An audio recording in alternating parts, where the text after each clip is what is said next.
नमस्कार दोस्तों, मेरे चैनल नमस्ते जी पर आपका बहुत-बहुत स्वागत है। आज मैं आपको सुनाने जा रही हूँ एक कहानी। चलिए शुरू करते हैं। हे भगवान! क्या मैं दिन भर यही काम करने के लिए हूँ? सबके पास अपने-अपने काम हैं। बस मैं ही अकेली फ्री हूँ उस घर में। सुलक्षणा ज़ोर-ज़ोर से चिल्ला रही थी। उसकी आवाज़ सुनकर उसका पति मोहन कमरे से बाहर आ गया। क्या हो गया? तुम ऐसे क्यों चिल्ला रही हो? संभालो अपनी माँ को। फिर से सारा सामान बिखेर दिया। जब कोई काम होता नहीं तो करती क्यों है? सुलक्षणा क्या कह रही हो तुम? माँ बूढ़ी हो गई है। उनसे अब इतना काम नहीं होता है। हाथ कांपते हैं तो सामान बिखर जाता है। तो ना ही करे काम। हमने कब कहा काम करने के लिए? खामखा मेरा काम तो बढ़ जाता है ना। ठीक है, तुम चुप हो जाओ। मैं माँ को समझाता हूँ। क्या समझाते हो? एक तो सूरज और सुमित्रा ने यूं ही दिमाग खराब कर रखा है। ऊपर से माँ। अब क्या करूँ कुछ समझ में नहीं आता। तुम बस शांति बनाए रखो, नहीं तो बीमार पड़ जाओगी। बाकी मैं देखता हूँ। कहकर मोहन माँ के कमरे में चला गया। देखा तो माँ कमरे की खिड़की के पास बैठी हुई खिड़की के बाहर झांक रही थी और खुश हो रही थी। कभी कभी ताली बजाती तो कभी उदास हो जाती। मोहन ने खिड़की के पास जाकर देखा तो कुछ बच्चे बाहर खेल रहे थे। माँ शायद उन्हीं को देख देख कर खुश हो रही थी। मोहन ने माँ के सिर पर हाथ फेरा तो माँ ने उसका हाथ पकड़ लिया और अपने पास ही बिठा लिया। 10 मिनट तक दोनों माँ बेटे बस ऐसे ही बैठे रहे। फिर मोहन ने पूछा, माँ, खाना खाया? माँ मोहन की तरफ एक टक देखने लगी। शायद उनकी आंखों में यह सवाल था कि बेटा, तूने आज तक तो कभी पूछा नहीं, भला आज कैसे? मोहन माँ के इस सवाल को समझ चुका था। मन ही मन ग्लानि करते हुए मोहन ने दोबारा पूछा, माँ तुमने खाना खाया? माँ ने नहीं में सिर हिला दिया। मोहन ने सुलक्षणा को आवाज देकर माँ के लिए खाना मंगवाया। सुलक्षणा एक थाली में माँ के लिए खाना डालकर ले आई। माँ थाली लेने के लिए हाथ आगे बढ़ाने लगी तो मोहन ने थाली अपने हाथ में ले ली। आज मैं अपनी माँ को खाना खुद खिलाऊंगा, जैसे माँ मुझे बचपन में खिलाती थी। माँ अभी भी एकटक मोहन को देखे जा रही थी, पर कुछ कहा नहीं। मोहन ने रोटी का ग्रास माँ के मुंह में डाला। रोटी खाते खाते माँ की आंखों से आंसू आ गए। क्या हुआ माँ? खाने में मिर्ची तेज है क्या? माँ ने नहीं में सिर हिला दिया। तो फिर? माँ ने कुछ नहीं कहा, बस मोहन को गौर से देख रही थी। जानता हूँ, बहुत इंतजार करवाया है, पर अब नहीं।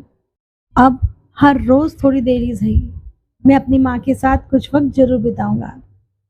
माँ मुस्कुरा दी। मोहन ने खाना खिलाया और माँ को लेटाकर अपने कमरे में वापस आ गया, जहाँ सुलक्षणा पहले से ही बैठी हुई थी। माँ सो गई? नहीं, बस अभी लेटा कर आया हूँ, सो जाएंगी। पता है, वो मुझे पहचान नहीं पा रही थी, पर फिर भी आज माँ के चेहरे पर सुकून था। क्यों नहीं होगा? एक माँ तो अपने बच्चे के इर्द गिर्द ही अपनी पूरी दुनिया बसा लेती है। जब वो दुनिया उसे छोड़कर जाती है ना, तो ऐसा लगता है कि सब कुछ छूट गया, बस जान निकलना ही बाकी रहती है।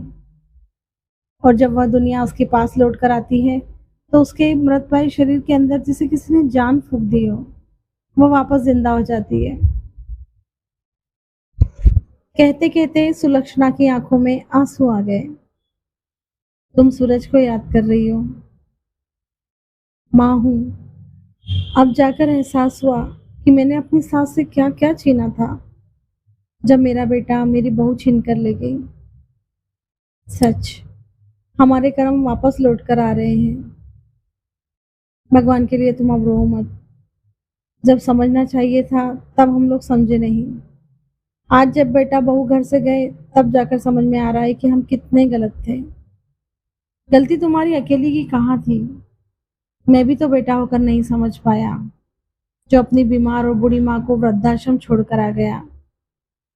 मोहन को याद आया कि वह दिन जब अपनी बूढ़ी माँ को वृद्धाश्रम छोड़कर आया था। कारण सिर्फ इतना सा था कि माँ बूढ़ी हो चुकी थी। पिताजी के जाने के बाद अब उनसे ना पहले जितना काम होता था और ना ही घर की देखभाल। इसीलिए अपने बेटे बहू को वो बोझ लगने लगी थी। इस कारण घर में आए दिन कलह होती रहती थी। तंग आकर आखिरकार मोहन माँ को वृद्धाश्रम छोड़ ही आया। माँ कितना रोई थी, मुझे अकेला छोड़कर मत जा, तेरे अलावा मेरा इस दुनिया में है ही कौन। भगवान के लिए अपनी माँ पर तरस खा। पर मोहन अपनी बिलखती माँ को अकेला छोड़कर ही आ गया।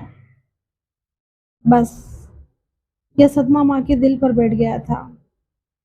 अब वृद्धाश्रम से फोन आते थे, आपकी माँ की तबीयत ठीक नहीं है, आपसे मिलना चाहती है। पर मोहन और सुलक्षणा कोई ना कोई बहाना बनाकर टाल देते। एक दो बार वृद्धाश्रम वालों ने फोन किया कि आपकी माँ की मानसिक स्थिति ठीक नहीं है, लेकिन जब मोहन और सुलक्षणा में मिलने की भी जहमत न उठाई तो आखिरकार उन लोगों ने फोन करना ही बंद कर दिया। और इधर मोहन और सुलक्षणा ने तो माँ का अस्तित्व ही भुला दिया। लेकिन समय का पहिया तो चलता ही रहता है। आज आप जवान हैं तो कल आप बूढ़े भी होंगे। आखिर इतने सालों बाद खुद के बेटे बहू ने सिर्फ इसीलिए अपनी दुनिया अलग बसा ली कि हमसे बूढ़े बूढ़ों की सेवा नहीं होती। तब जाकर एहसास हुआ था कि उन्होंने माँ के साथ कितना गलत किया था। जब दिल नहीं माना तो आखिर एक दिन माँ को ढूंढते हुए वृद्धाश्रम पहुंच ही गए। जाकर देखा तो माँ अब सिर्फ हड्डियों का अस्थि पंजर रह गई है। ना कोई होश था, ना ही कोई जिंदा रहने की ललक। हाथ पैर पहले से भी ज्यादा कांपने लगे थे। किसी से कुछ कहती नहीं, चुपचाप सी रहती। जैसे तैसे माँ को लेकर घर आए। माँ को लाए हुए अभी 1 महीने से ऊपर हो चुके थे, पर अब भी मोहन को पहचानती ना थी। बस एक चीज थी, माँ सबसे ज्यादा खुश होती जब आसपास के छोटे बच्चों को खेलते हुए देखती थी। अचानक गिलास गिरने की आवाज से मोहन की तंद्रा टूटी। सुलक्षणा और मोहन दोनों उठकर माँ के कमरे में गए। देखा तो गिलास पड़ा है और पानी फैला हुआ है। माँ एक कपड़ा लेकर पानी को साफ करने की कोशिश कर रही थी। रहने दो माँ, हम साफ कर लेंगे। मेरा मोहन खेलते हुए फिसल जाएगा, बहुत मस्ती करता है। माँ बराबर बड़बड़ाए जा रही थी। देखकर मोहन की आंखों में आंसू आ गए। सुलोचना की भी निगाहें नीचे हो गई। माँ सब कुछ भूल चुकी थी। बस नहीं भूली थी तो यह कि वह माँ है। माँ होने का एहसास अभी तक जिंदा है। सच है, माँ बूढ़ी होती है, पर माँ होने का एहसास कभी बुरा नहीं होता।